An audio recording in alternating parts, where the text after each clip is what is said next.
Welcome back to the our channel Tesla science academy Bardoli. तो बच्चों आगे हमने देखा था इसके अंदर इलेक्ट्रिसिटी चैप्टर के अंदर पार्ट 1 में ये सब साइंस हमने देखी थी, राइट। रेजिस्टर क्या होता है, वेरिएबल रेजिस्टर क्या होता है, रियोसेट क्या होता है, एमीटर क्या होता है, वोल्ट मीटर क्या होता है, यहाँ तक हमने देखा था। और ये जो हमारा चैप्टर चल रहा है वो है नोट्स एक्सप्लेनेशन है, राइट। ये कोई एनसीईआरटी टेक्स्ट बुक एक्सप्लेनेशन नहीं है, बट इसके आधारित जो नोट्स कंप्लीट किए हैं उसी के ऊपर ये एक्सप्लेनेशन चल रहा है, राइट। चलिए बच्चों, तो अब बात करते हैं हम ओम्स लॉ की। So according to the Ohm's law the current is flowing through the conductor is directly proportional to the potential difference across its end. यानी कि क्या है, देखो जैसे कि मान लो कि ये एक सर्किट जैसा है हमारे पास, जहाँ पे ये दो एंड है, एक एंड ये है, एक एंड ये है। तो ये दोनों के बीच में जो भी पोटेंशियल डिफरेंस होगा इसी को हम बोलेंगे यहाँ पे ओम्स लॉ, राइट। जो बोलता है कि flow whatever the current it flowing through the conductor is directly proportional to the potential difference. यानी कि क्या होगा, वी जो होगा हमारा पोटेंशियल डिफरेंस वो करंट के डायरेक्टली प्रोपोर्शनल में होगा। यानी कि वो पोटेंशियल डिफरेंस बढ़ेगा तो करंट भी बढ़ेगा, करंट बढ़ेगा तो पोटेंशियल डिफरेंस भी बढ़ेगा, राइट। तो इसी तरह से अगर यहाँ पे हम कांस्टेंट लिखना चाहे वी बाई एल की तरह, राइट, तो यहाँ पे हम लिखेंगे v is equal to I R, where R क्या होगा, आर होगा v बाई एल होगा, क्या होगा v by L. So R को हम बोलेंगे यहाँ पे रेजिस्टेंस बोलेंगे, क्या बोलेंगे, resistance of the conductor. So resistance होता क्या है, resistance is the property of conductors to resist the flow of charge through it. So the SI unit अगर हम बात करेंगे रेजिस्टेंस की तो वो होगा ओम, राइट। क्या होगा, ओम होगा। ओम आर जो होता है रेजिस्टेंस होता है वो कैसा होता है, R is proportional to V, right. Resistance V divide by हम यहाँ पे लिखेंगे एल, राइट। तो क्या होगा यहाँ पे, तो आर जो है लेंथ के इनवर्सली प्रोपोर्शनल में है, क्या है, इनवर्सली प्रोपोर्शनल में है, राइट। और डायरेक्टली प्रोपोर्शनल किससे है, तो वी से है, राइट। सो जिसको हम बोलेंगे पोटेंशियल डिफरेंस, राइट। रेजिस्टेंस जो होता है directly proportional to V, potential difference. So potential difference is across potential difference across the 2 points of metallic conductor is directly proportional to the current is passed through the circuit and provided to the temperature remain constant। so उस time पे क्या होगा, temperature constant होगा और potential difference जो होता है v is directly proportional to I, I क्या होता है, हमारा करंट होता है, राइट। तो करंट के डायरेक्टली प्रोपोर्शनल में होगा, राइट। चलिए बच्चों, तो जैसा कि यहाँ पे ग्राफ पे अगर हम प्लॉट करते हैं, राइट, कि पोटेंशियल डिफरेंस वर्सेस करंट का, तो जितना पोटेंशियल डिफरेंस बढ़ेगा उतना करंट बढ़ेगा, जितना करंट बढ़ेगा उतना पोटेंशियल डिफरेंस भी बढ़ेगा। तो बच्चों देखो, ये जो ग्राफ है यहाँ पे दिखाया गया वो कभी भी ऐसे स्ट्रेट लाइन होने के बाद वो कर्व नहीं हो रहा है। तो यहाँ पे क्या हो रहा है, वो स्ट्रेट लाइन ही मिल रहा है हमें, क्या मिल रहा है, स्ट्रेट लाइन ही मिल रहा है। यानी कि ये जो पोटेंशियल डिफरेंस बढ़ेगा तो करंट भी बढ़ेगा, एंड करंट बढ़ेगा तो पोटेंशियल डिफरेंस भी बढ़ेगा। इसीलिए हमने क्या लिखा, v is directly proportional to current, जितना करंट बढ़ेगा उतना पोटेंशियल डिफरेंस बढ़ेगा। चलिए, अब फैक्टर्स कौन कौन से हो सकते हैं जो इसको रेजिस्टेंस को इफेक्ट करते हैं। तो सबसे पहला जो है, जो the conducting wire resistance is determined by the first nature of the materials. क्या है, जैसे आप जान रहे हो कि घर के अंदर कॉपर का वायर यूज़ होता है। देन अगर बात कर लो कि अगर हम आयरन के वायर यूज़ करते हैं, एल्यूमिनियम के वायर यूज़ करेंगे, तो ये तीनों का नेचर कैसा है, डिफरेंट है, तो उसके अकॉर्डिंग वो रेजिस्टिविटी होगी, right. Then length of the wire, अगर मान लो कि ये वायर इतना कम है और दूसरा जो है जिसकी लेंथ इससे डबल है, तो रेजिस्टेंस किस में ज़्यादा होगा, जिसकी लेंथ ज़्यादा होगी इसके अंदर हमें देखने को मिलेगा।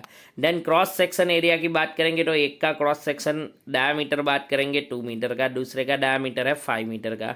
तो ऑब्वियसली जिसके पास 5 मीटर डायामीटर होगा उसमें ज़्यादा हमें देखने को मिलेगा। तो ये तीन चीज़ें हैं जिसके ऊपर ये जो चीज़ें है वो रेजिस्टेंस को इफेक्ट कर सकती है, राइट। चलिए, so factor on which the resistance of conductor depending upon first directly proportional to the length of the conductor, definitely length जितनी भी होगी उसको भी इफेक्ट करेगा। Then inversely proportional to the cross section area, यानी कि A जो होगा उसका क्रॉस सेक्शन एरिया, और आर जो होता है डायरेक्टली प्रोपोर्शनल टू एल होता है और ए के इनवर्सली प्रोपोर्शनल में होगा, right. Then third thing is directly proportional to temperature, यानी कि R is directly proportional to temperature. And last one depend upon the material. तो डिपेंड अपॉन द मटेरियल क्या होगा बच्चों, तो जैसे हमने एफ लिया है, सी यू लिया है, ये सब लिया है, तो इसके ऊपर वो डिपेंड करेगा, राइट। अब बात करते हैं हम रेजिस्टिविटी की। सो रेजिस्टिविटी क्या होती है, the resistance of conductor is directly proportional to its length.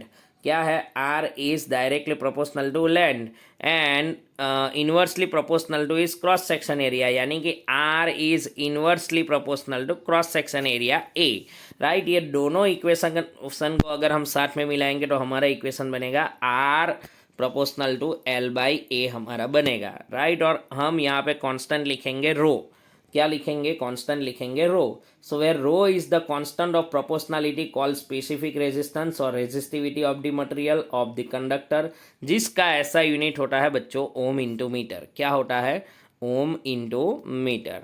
So resistivity does not change with the change in the length, right. यानी कि जैसे रेजिस्टेंस चेंज होता है लेंथ के चेंज होने से, वैसे ही यहाँ पे रेजिस्टिविटी जो होगी, right, it does not change with the change in length और cross section, but its change with change in temperature. वहाँ पे टेम्परेचर कितना भी बढ़ा लो कोई इफेक्ट नहीं हो रहा था। अगर यहाँ पे आप टेम्परेचर चेंज करोगे तो रेजिस्टिविटी हमें डिफरेंस देखने को मिलेगी, right. And range of the resistivity of metal and alloys is 10 to 8, right, and to 10 to raise to minus 6, right, ohm into metre. आपको ये याद रखना है, 10 raise to minus 8 to 10 raise to minus 6 ohm into metre है, right. उसी तरह से उसकी रेजिस्टिविटी ऑफ इंसुलेटर की हम बात करेंगे तो वो कितनी होगी, 10 raise to 12 to 10 raise to 17 ohm metre, इतना आपको याद रखना है। उसी तरह से अगर हम रेजिस्टिविटी ऑफ एलॉय की बात करेंगे, generally it is higher than the that of the constituent metal, यानी कि जो हम मेटल यूज़ कर रहे हैं उससे कहीं ज़्यादा होगी। Then alloys do not oxidize readily but at high temperatures, so they are commonly used in electrical heating device, यानी कि जो हम कॉइल यूज़ करते हैं इसके अंदर एलो यूज़ होता है। जैसे आपने आयरन देखा होगा, इसके अंदर भी कॉइल आती है। ओवन आपने देखा होगा तो ओवन के अंदर भी क्या होता है, कॉइल होती है जो हीट प्रोड्यूस करती है। Then copper and aluminium are use electrical transmission lines as they have low resistivity, right. तो इसकी यहाँ पे बात की गई है। चलिए अब बात करते हैं सेमीकंडक्टर्स एंड सुपर कंडक्टर के बारे में। तो सेमीकंडक्टर्स क्या होते हैं, so semiconductors are the metal with resistivity that fall those between those of insulator and conductor, यानी कि जो इंसुलेटर और कंडक्टर के बीच में है इसको हम बोलेंगे semiconductors. So material which loss the reactivity at low temperature is called super conductor, जो अपनी रेजिस्टिविटी लो टेम्परेचर भी लॉस कर दे उसे हम बोलेंगे सुपर कंडक्टर्स। अब बात करेंगे हम ये रेजिस्टेंस के बारे में, जिसमें हमें दो टाइप के रेजिस्टेंस देखने को मिलेंगे, एक है सीरीज रेजिस्टेंस और दूसरा होगा हमारा पैरेलल। तो चलिए बच्चों बात करते हैं कॉम्बिनेशन ऑफ रेजिस्टेंस की। सो रेजिस्टेंस इन सीरीज यानी कि यहाँ पे दिया हुआ है, देखो ये पहला रेजिस्टर है, ये दूसरा है, ये तीसरा है, यानी कि एक ही लाइन में उसको अटैच किया हुआ है, right. So the potential difference the current flow through the each resistance is the same. क्या बोला गया है कि सारे रेजिस्टेंस में से जो करंट फ्लो होगा एक ये पॉइंट से यहाँ तक, वो कैसा होगा, सेम होगा, right। Then the potential difference across the end of the series combination is distributed across the resistance, यानी कि ये पॉइंट से ये पॉइंट तक जितना भी करंट फ्लो किया है वो इसके बीच में डिवाइड हो जाएगा, ये तीन रेजिस्टर्स के बीच में वो डिवाइड हो जाएगा, right. And the equivalent resistance that is R S of this series connections containing resistance R1 R2 R3, तो हम लिख सकते हैं R S is equal to R1 plus R2 plus R3. So the equivalent resistance is greater than the greatest resistance in the combination, यानी कि क्या होगा, अगर आप यहाँ से ये करंट ऐसे पास कर रहे हो इसके अंदर से, तो क्या होगा कि जितना करंट आप पास कर रहे हो इतना ये R1 R2 एंड R3 को मिलना चाहिए। बट होता क्या है, R1 पे रेजिस्ट होता है, उससे थोड़ा और कम R2 पे हो जाए, इससे थोड़ा और कम R3 पे होता है, यानी कि जो भी रेजिस्टेंस जो भी करंट आ रहा है वो डिवाइड हो जाएगा ये तीनों रेजिस्टर्स के अंडर, राइट। तो इसी को हम बोलते हैं सीरीज कॉम्बिनेशन। क्या बोलते हैं, सीरीज कॉम्बिनेशन। अब हम बात करेंगे रेजिस्टेंस इन पैरेलल। तो बच्चों ये सारी चीज़ें जो हमें आपको बाय एक्सपेरिमेंट आपको एक्सप्लेन करूंगा कि सीरीज में क्या होता है और पैरेलल में क्या होता है, right. So flow chart, even कुछ मटेरियल्स डेमो प्रैक्टिकल्स है वो भी मैं आपको करके दिखाऊंगा। बट पहले ये चैप्टर फिनिश होगा, बाद में मैं आपको वो वीडियो भी इसके बाद में अपलोड करूंगा, राइट। चलिए बच्चों अब बात करते हैं रेजिस्टेंस इन पैरेलल। तो पैरेलल में क्या किया है, देखो कि तीनों को एक ही पॉइंट से अटैच किया हुआ है, बट तीनों रेजिस्टर्स जो है वो कैसे है, पैरेलल है एक दूसरे से। यानी कि यहाँ पे जो करंट फ्लो होगा वो तीनों में सेम ही रहेगा, राइट। ये पॉइंट पे जो हमें करंट मिलेगा तीनों में पॉइंट सेम ही रहेगा। यहाँ पे जो करंट होगा वो डिस्ट्रीब्यूट होगा नहीं, जो सीरीज कॉम्बिनेशन में हो रहा था तीनों जो रेजिस्टेंस थे इसके अंदर, यहाँ पे वो डिक्रीज होगा नहीं। So the potential difference across the each resistance is same and equal to the potential difference across the combination। यानी कि ये कॉम्बिनेशन में जितना पोटेंशियल यहाँ पे हमें देखने को मिलेगा वो दोनों सेम रहेगा। And the main current device itself the different current flow through the each resistance. यानी कि क्या होगा, तीनों रेजिस्टेंस में ये फ्लो ऑफ करंट कैसा होगा, वो डिवाइड इटसेल्फ खुद डिवाइड कर लेगा और इसे जितना चाहिए उतना ही वो मिलेगा। जैसे मान लो कि R1 हमारा 220 का है, ये R2 है 100 वाट का, ये है 50 वाट का, तो इसे जितना चाहिए उतना वो डिवाइड हो जाएगा। So the equivalent resistance of parallel combination containing resistance R1 R2 R3 which is given by 1 by R रो is equal to 1 by R1 plus 1 by R2 plus 1 by R3 plus 1 by R4, right. चलिए the equivalent resistance is lesser than the least of all the resistance in the combination। क्या होगा, ये जो combination होगा उसके अंदर कैसा हमें देखने को मिलेगा, lesser than the least of the resistance in the combination, right. तो यहाँ पे देखो कुछ कॉम्बिनेशन कुछ इस तरह से लगाया हुआ है। देखो यहाँ पे बैटरीज है, स्विच है, एमीटर है, वोल्ट मीटर है, ये फ्लो ऑफ करंट की डायरेक्शन दी गई है, राइट। और सारे हमारे कैसे है, तो सीरीज पैरेलल कनेक्शन में दिए हुए हैं। चलिए बच्चों, तो यहाँ से क्वेश्चन होता है, जैसे आपने घर में देखा होगा जितनी भी होम अप्लाइंसेस है, जैसे टीवी ले लो, वॉशिंग मशीन ले लो, फ्रिज ले लो, तो क्या ऐसा होता है बच्चों कि अगर टीवी चालू रहेगा तो वॉशिंग मशीन धीरे घूमेगा, राइट। या फिर जो फ्रिज चल रहा है उसके साथ अगर आप टीवी को चालू करोगे तो वो चालू नहीं होगी। यानी कि मैं कहना ये चाहता हूँ कि यहाँ पे जो करंट होगा वो डिस्ट्रीब्यूट हो जाएगा, नहीं होगा, क्योंकि सारे जो कनेक्शन दिए गए हैं कैसे है, पैरेलल कनेक्शन है। हमारे घर में जो रहता है वो होता है पैरेलल कनेक्शन, जिसकी वजह से जिसको जितना वॉट चाहिए उतनी उसको बिजली मिलेगी। चलिए अब देखते हैं advantages of parallel combination over the series combination. In series circuit, when one component fails, the circuit is broken and none of the component work। यानी कि जैसे यहाँ पे एक बल्ब लगाया है, यहाँ पे दूसरा बल्ब लगाया है, यहाँ पे तीसरा बल्ब लगाया है, जिसको आपने कनेक्ट किया है एक बैटरी से। अगर मान लो कि ये आप चालू कर रहे हो तो तीनों ग्लो तो कर रहे हैं, बट अगर मान लो कि एक खराब हो गया यहाँ से, तो ये बाकी के दो भी वर्क नहीं करेंगे। क्या होगा, ये बाकी के दो भी वर्क नहीं करेंगे। तो इसी को हम बोलते हैं, क्या होता है in series connection, when the one component it fail the circuit is broken and none of the component work. यानी कि मान लो कि आपने टीवी, वॉशिंग मशीन सब एक ही सीरीज में लगाया है, तो मान लो टीवी बिगड़ गया, राइट, उसका कनेक्शन लॉस हो गया कहीं से, तो आपका फ्रीज भी वर्क नहीं करेगा। किसके अंदर, सीरीज कनेक्शन के अंदर, जबकि पैरेलल में ये होता नहीं है। So different appliances have different requirement of current. जैसे मैंने बोला था कि वॉशिंग मशीन को चलाने के लिए कोई अलग करंट चाहिए, टीवी के लिए कुछ अलग चाहिए, मोबाइल चार्जिंग के लिए अलग चाहिए।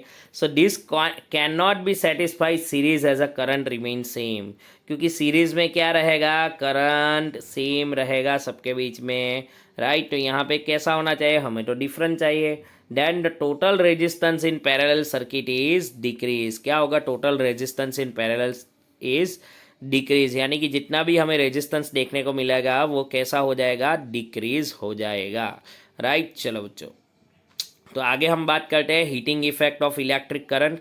The effect of electric current due to which the heat is produce in a conductor when the current pass through it, so it's called the heating effect of electric current. यानी कि suppose मान लो कि इसके अंदर से electricity pass हो रही, तो बच्चों इसके सराउंडिंग क्या होगी, हीट प्रोड्यूस होगी, जबकि हमारा जो वायर रहता है वो कोटेड रहता है, प्लास्टिक से कोटेड रहता है, इसीलिए हमें हीट जो है फील नहीं होती है। बट अगर मान लो कि ये जो वायर है जिसके ऊपर कोई भी कोटिंग नहीं है, तो इसके ऊपर हमें क्या देखने को मिलेगी, हीटिंग देखने को मिलेगी अगर इसके अंदर से करंट पास हो रहा है तो।